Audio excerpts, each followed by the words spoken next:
Good afternoon, everyone. Good afternoon, sir. My name is Karen J. Hilito, and in this video, I am going to discuss about the Philippine art during the Spanish colonial regime.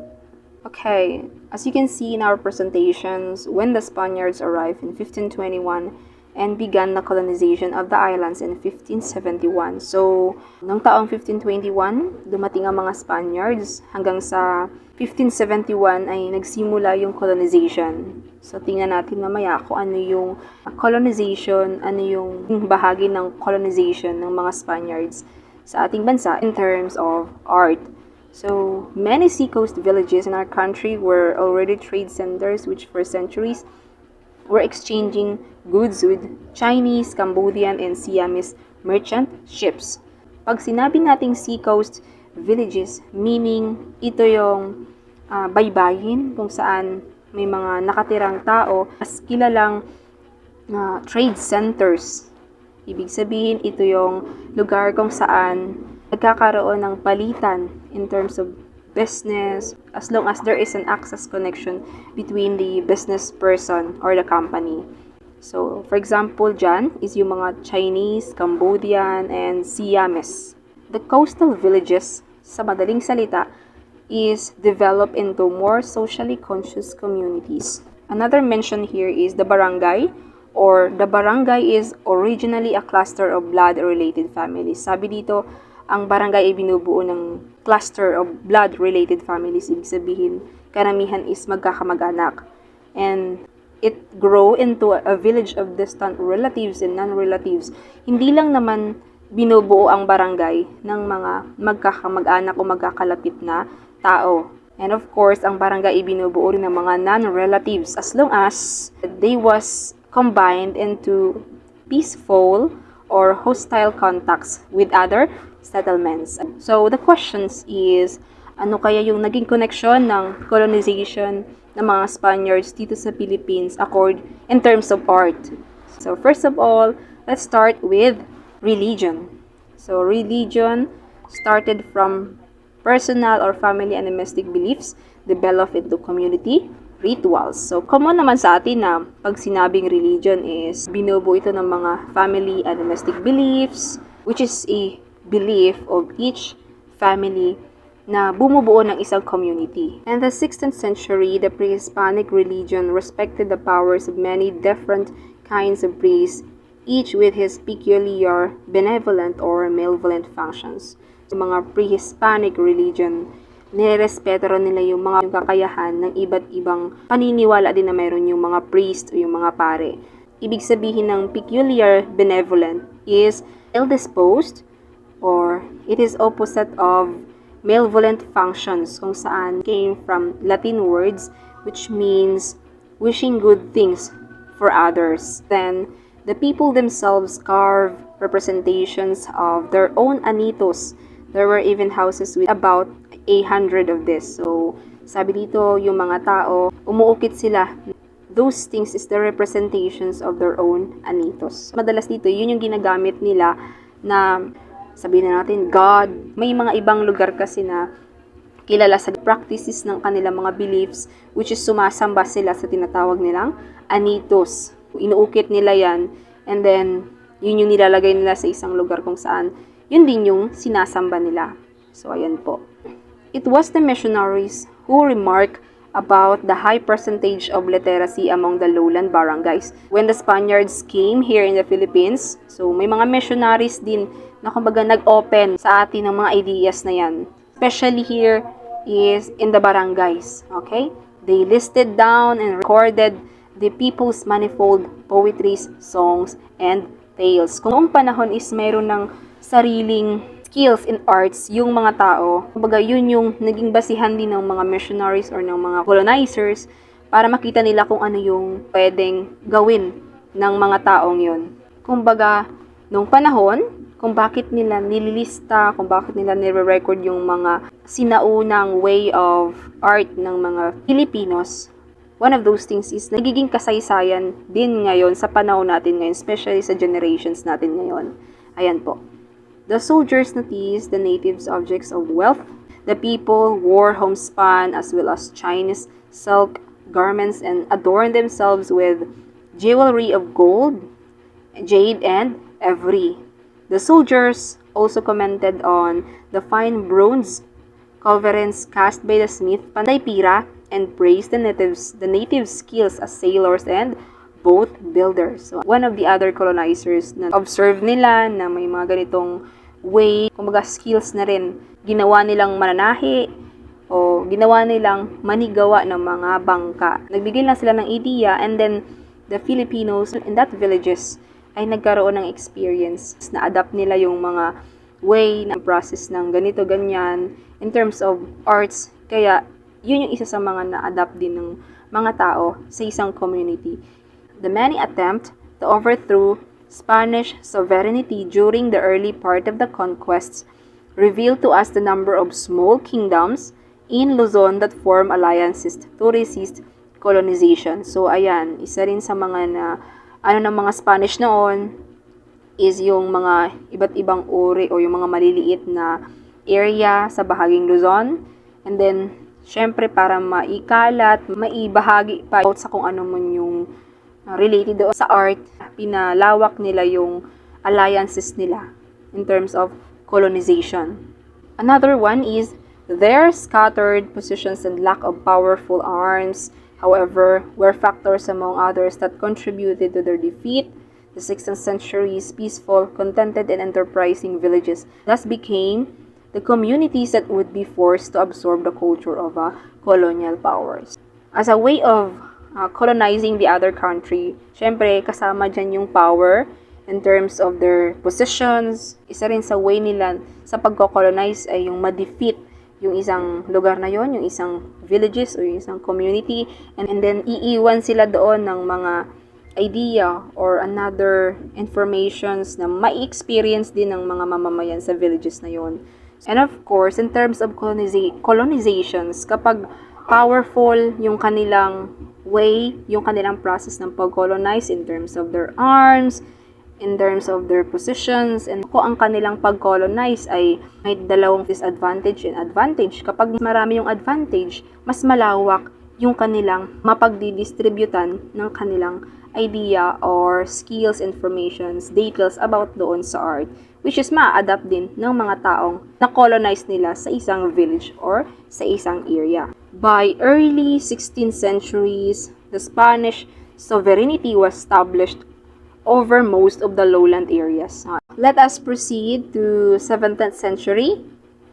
Here is the propagation of the Catholic faith could not have been successful without religious paintings, engravings and sculpture, as well as devotional hymns and verses, the earliest examples of literary and musical pieces to which the native were exposed. So ayan, mas maganda para sa kanila yung process ng kanilang pagsamba kapag mayroon silang mga nakikitang mga paintings, as long as it based on their religious belief. Mayroong mga sculptures, mayroon silang ina-apply na mga hymno or awitin, mga verses, which is yung ganitong way ng kanilang art is considered as the earliest examples of literary and musical pieces na kung saan na-expose yung mga tao ng panahon hanggang sa ngayon nadadala pa rin nila. These early colonial artists were chiefly church clerks, converts who were prominent in the community in whom the missionaries had singled out for their artistic talents. Now, the middle of the 17th century, many native began to produce poems, paintings, and musical compositions which echoed Western artistic style, the adoption of the culture of the colonial power. So, during 17th century, nagsimula ng mag-produce ng mga tula, paintings, musical compositions, which is kadalasan, yun ay na-adapt talaga yung ideya, yung part, yung style ng mula sa kultura ng mga colonizers. We have here a poetry. The friars publish devotional and catechetical books to proselytize the colonized people, as well as grammar books and vernacular Spanish dictionaries, and incorporated into these publications. Gumawa sila o naglabas sila ng mga devotional and catechetical books. Ang mga books na yon ay naglalaman ng mga grammar books and vernacular Spanish dictionaries. The first example of vernacular poetry to be printed in the room and alphabet. Example dyan yung makikita nyo sa presentations. Yan po yung one of the example poem which is written into Spanish. Some of the poems were written by the natives, some by the missionaries themselves. So sabi dito, yung ibang mga poems daw ay sinulat ng mga natives, yung iba naman mga missionaries. Verses were very religious and highly didactic. Ayan, isa rin sa mga na-apply is yung mga verses. An example of a native's work is Pedro Suarez Osorio's. So, si Pedro Suarez Osorio's, makikita nyo sa picture, yung unang gawa niya is yung salamat ng walang huyang or unending thanks, which was printed in the Explication de la Doctrina Cristiana in Lingua Tagala. So, ayan, yung poem na gawa ni Pedro Suarez Osorio's, which is salamat ng walang huyang, ay naisulat o naiprint, kumbaga, parang na-translate sa panibagong version, which is De la Doctrina Cristiana in Lingua Tagala. So, ayan po yan. It is a reconstitute dalet, a type of pre-Hispanic Tagalog song reserved for serious occasions. So, ayan, gawa raw ito, kumbaga, para to sa mga serious occasions. The grammar and prayer books also included verses in English written by the Ladinos, the natives who were taught to speak and write in Spanish. So, isa yan. Isa mga naisulat is yung mga grammar, prayer books, which is included verses in English na naisulat, written by Ladinos.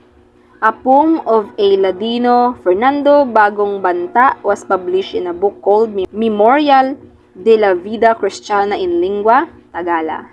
His poem, o yung sinulat ni Fernando, natula is yung salamat ng walang hangga, o sa Spanish is Gracias Siden Sempitermas. The Spanish equivalent of the poem was written verse by verse after each Tagalog line. So, next is Tomas Pinpin, a book printer from Bataan, also published his poem in the same manner. He wrote a book entitled Librong Pag-aaralan ng Mga Tagalog ng Wikan Kastila. Another one, Early Comedia. Pompous celebrations centering around the church served to draw the colonized people toward a new culture as well as to give expressions to their festive spirit that had been manifested in their own rituals. Pompous celebrations ay ito yung tinatawag nating grand ceremony, which is ang focus nila dito is to serve to draw the colonized people toward a new culture as well as to give expression to their festive spirit that had been manifested in their own rituals. Okay, as early as 1597, a festival was held lasting for several days when the relics of Saint Potenciana and of 100 martyrs and 20 popes arrived in the Philippines to be distributed among the newly built churches. Taong 1957, yung festival ay ginanap, and then merong mga Saint Potenciana, mga 100 martyrs, 20 popes na dumating sa Pilipinas, kung saan sila yung mamumuno roon. Okay, the festivities to celebrate the arrival included parades and processions. So, ayan, yung festival na ginawa nila is ginanap sa pamagitan ng pagkakaroon ng mga parades, processions, as well as poetry contests and the reciting of the laws, long verses and praise of Mary and the saints. In 1619, the comedias were staged to celebrate the authorization of People Urban the 8th of the cult of the Immaculate Conception, such as Comedia de los Martires del Hapon and Comedia de la Conception. So, kasabay din dito yung pag-perform sa stage ng mga comedy performance. The year 1637 saw the successful expedition of Governor General Sebastian de Corcuera against the Muslims of Mindanao. A play depicting the skirmish between the Christians and the Muslims was staged in Cavite. So this play became the predecessor of the Moro-Moro, the sword battles between Christians and Muslim soldiers. So isa rin dito sa mga na-perform at stage yung Christians and Muslims battle.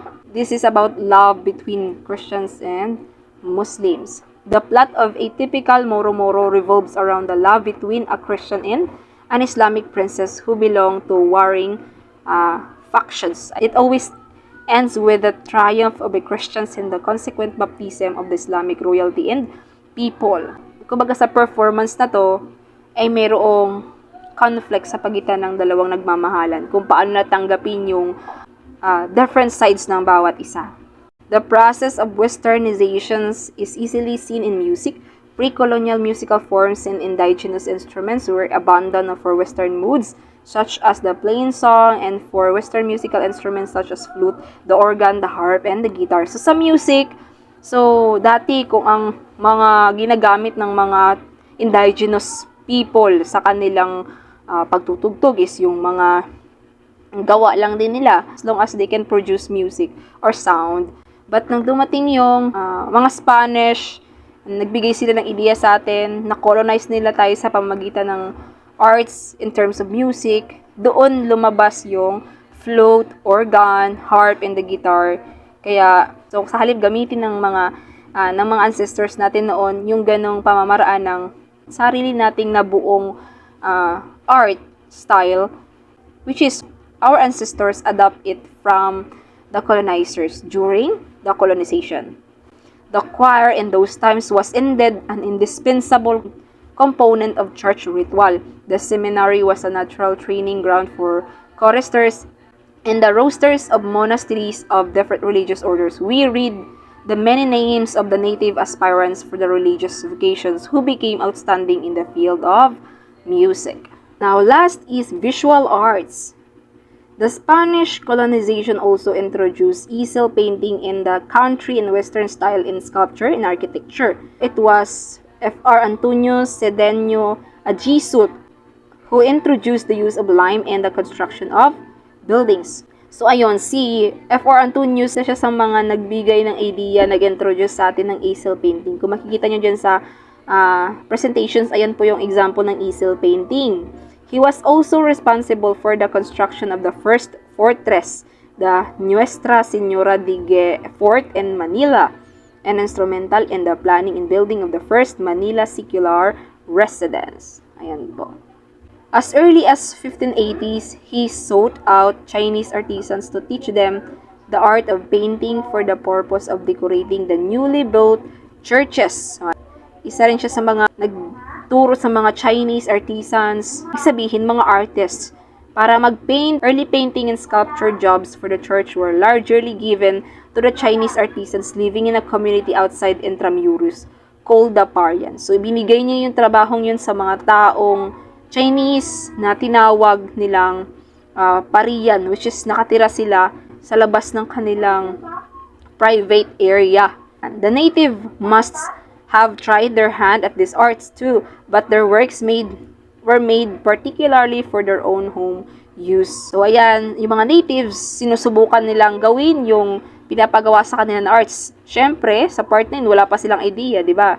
So kumbaga kahit sabihin pa natin inorient sila na ganito yung gagawin, but they have no any experience about that very napaka-komplikado pang gawin para sa kanila. Kasi yung alam lang nilang gawin is yung mga particular lang na ginagawa nila sa kanilang mismong lugar, which is yung alam lang nila na ganito lang yung style ng bahay, ng mga gawaing alam lang nila sa kanilang community. It is understandable if early native painting and sculpture were faulty in depicting the human figures, for there is no Asian tradition behind the making of realistic human figures as there is in Western art. Pero since nandoon yung tinatawag nating colonization, na-develop sa kanila yung idea, yung experience na yun, kaya nagagawa nila. So, that would be my report. Maraming salamat.